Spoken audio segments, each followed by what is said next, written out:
semuanya, kami dari kelompok 5 Biologi kelas 11-1. Jadi kali ini kita mau coba para guru-guru dan karyawan di SMA Negeri 30 Jakarta untuk nyobain manisan salak yang telah kami buat. Tunjukin dong. Iya, salak. Nah, ikutin terus ya keseruan kami. Baik, saya nanya dulu ya. Ini sebenarnya osmosis itu prinsipnya gimana? Secara sederhana, osmosis itu kayak perpindahan air dari konsentrasi yang tinggi lewat membran ke yang lebih rendah. Jadi karena di sini kan kalau misalkan kita balik ke cara pembuatannya ini kan, cara pembuatannya ada dari pakai gula, larutan gula, lalu dimasukkan salaknya. Jadi karena larutan gula itu lebih pekat daripada cairan di dalam sel salak atau air di dalam salak itu, makanya air dari dalam sel buah itu keluar menuju larutan gulanya gitu. Jadi akibatnya tekstur salak ini jadi lebih kenyal, gak gampang busuk, dan rasanya lebih manis karena larutan gula meresap ke jaringan sel. Itu prosesnya apa namanya tuh? Keluarnya cairan sel, keluar apa namanya? Osmosis. Ada istilahnya. Tadi betul osmosis tuh dari tinggi ke rendah. Apanya yang tinggi? Yang tinggi itu larutan atau air?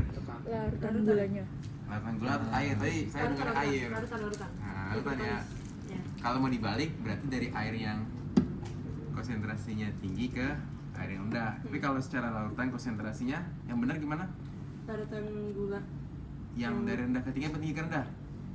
Osmosisnya dari Yang pindahnya itu air di larutan gula atau air yang ada gulanya? Air yang ada di dalam salak. ya jadi airnya keluar. Kalau difusi baru Enggak, maksudnya kan ada larutan gula tuh. Iya. Yang satu kan air.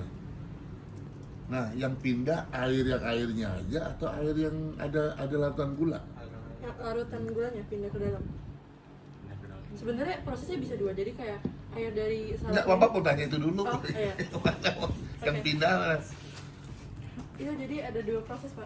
Ada yang osmosis, ada yang difusi. enggak yang osmosis kamu bilang tadi. Iya, kalau osmosis itu dari airnya keluar dari luar. Takut bentar.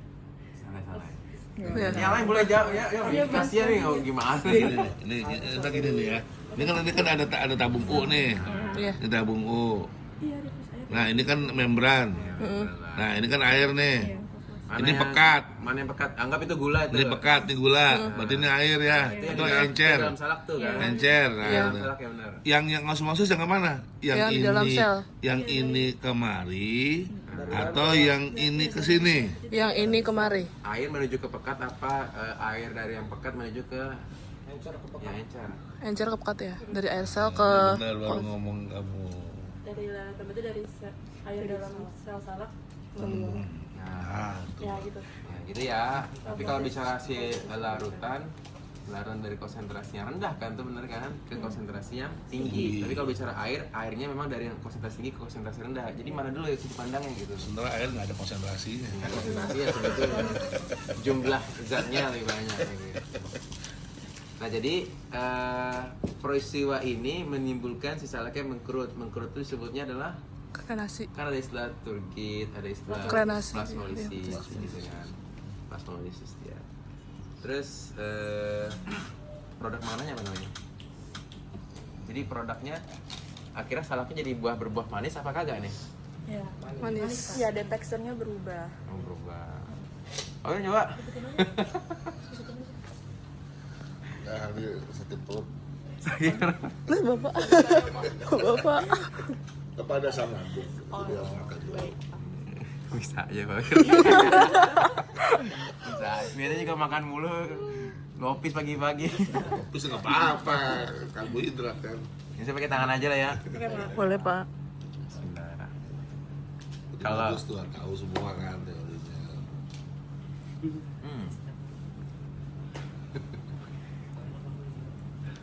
Ini jadi lembut tau nggak kenapa? Kenapa? Itu dikasih air gula ya? Iya. Iya, jadi Gula. Ada tisu nggak? ada. Yaudah. Jadi ada tisu nggak? Itu punya tisu kan? Ada juga. Ada, Pak. Yaudah. Jadi enak rasanya seperti kayak makan manisan. Yang penting adalah tahu prosesnya gitu ya. Yang penting tahu proses mengapa jadi seperti ini dan kalian jadi tahu implementasinya, nggak sekadar belajar kan, tapi tahu implementasinya. Oke. Baik.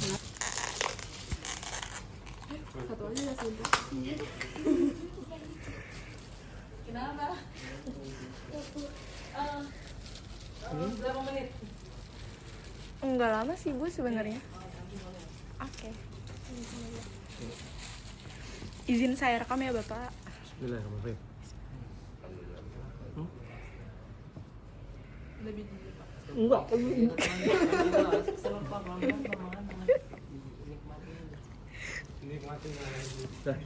Ada yang ingin ditanyakan nggak? Mungkin cara proses pembuatan. Iya. Ya. Gimana nih? Proses pembuatan dari manisan salaknya sendiri. Jadi untuk proses pembuatan dari manisan salaknya sendiri, kan pasti salaknya dikupas dulu ya Pak. Itu apa emang? Iya. Nah terus habis itu dari panci kita tuang air, terus kita taruh gula, garam, sama kayu manis Pak. Makanya ada rasa kayu ya. manisnya. Nah habis itu kita rebus, nah, supaya si gula, garam, kayu manisnya tuh larut ke air tersebut. Nah baru dituang salaknya. Nah dari kondisi ini Pak, karena kita lagi pelajaran biologi, kita lihat dari sisi biologinya. Dalam proses perebusan ini, si larutan gula garamnya ini tuh termasuk hipertonis karena konsentrasinya kan lebih tinggi, jadi lebih pekat dibanding air di dalam selnya, sel salak itu Pak. Nah, karena konsentrasi lebih tinggi di luar sel si larutannya Pak, jadi makanya memicu proses osmosis namanya Pak. Jadi osmosis itu air di dalam sel salaknya jadi keluar ke larutan gula garamnya. Jadi makanya salaknya jadi lembek Pak, karena si yang memberikan tekanan itu turgor hilang jadinya Pak. Turgor. Iya, kayak memberi tekanan di dinding sel buat sel tumbuhan. Jadi makanya selnya jadi lembek. Nah, makanya si salaknya jadi lembek Pak. Terus habis itu ada juga terjadi proses difusi, makanya salaknya jadi manis. Jadi gula garam yang ada di larutannya itu masuk ke dalam sel salaknya, makanya itu yang membuat sel salak tersebut menjadi manis. Si salaknya sendiri jadi manis Pak. Bukan masalah manis. Iya, tapi jadi lebih manis gitu Pak. Iya. Iya. Oke, tapi sedikit punya apa lembek gitu. Jadi, karena larutan itu ya larutan. Iya. Iya. Larutan gulanya itu yang buat Yang masuk ke dalam salaknya sehingga nggak bisa ininya nih guys ya, nggak bisa dikecil nih ya. iya ada bijinya biar karena kalau dibuka gitu dia jadi kan salaknya ini kondisinya iya jadi kayak dia makin lembek kalau dibuka, jadi kita masih ada biji salaknya di dalamnya biar dia itu nggak semakin lembek, iya masih kokoh pas kita rebus. Bentuk salaknya sendiri. Karena kalau udah dibuka kan ibaratnya salaknya udah kebelah nih, jadinya nggak ada bijinya, dia jadi makin lembek Pak, jadi makin banyak takutnya gitu. Baik, terima kasih banyak ya Bapak. Banyak Pak. Ini ya kan? Manisan salak. Oh, manisan salak.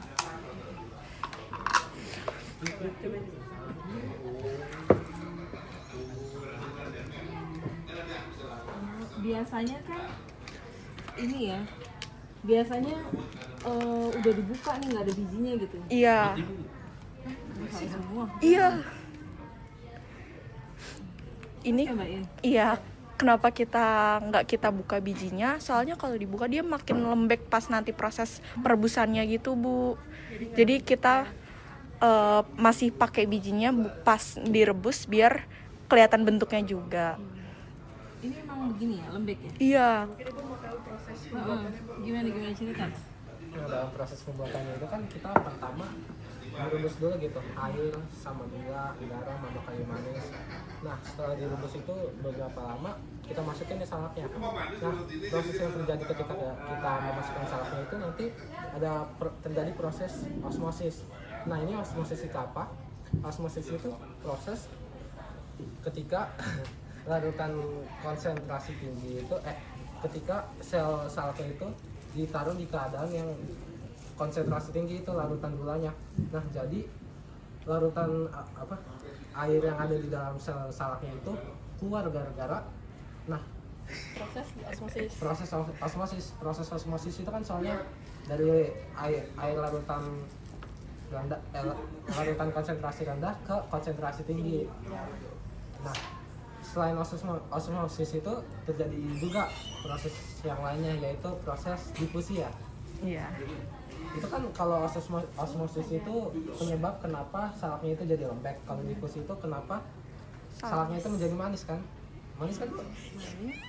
Nah, itu terjadi karena ada proses difusi. Nah, proses difusi itu apa? Itu kan proses difusi itu gara-gara lembek tadi kan, osmosis itu bikin lembek. Makanya difusi itu membuat Gula bisa banget masuk.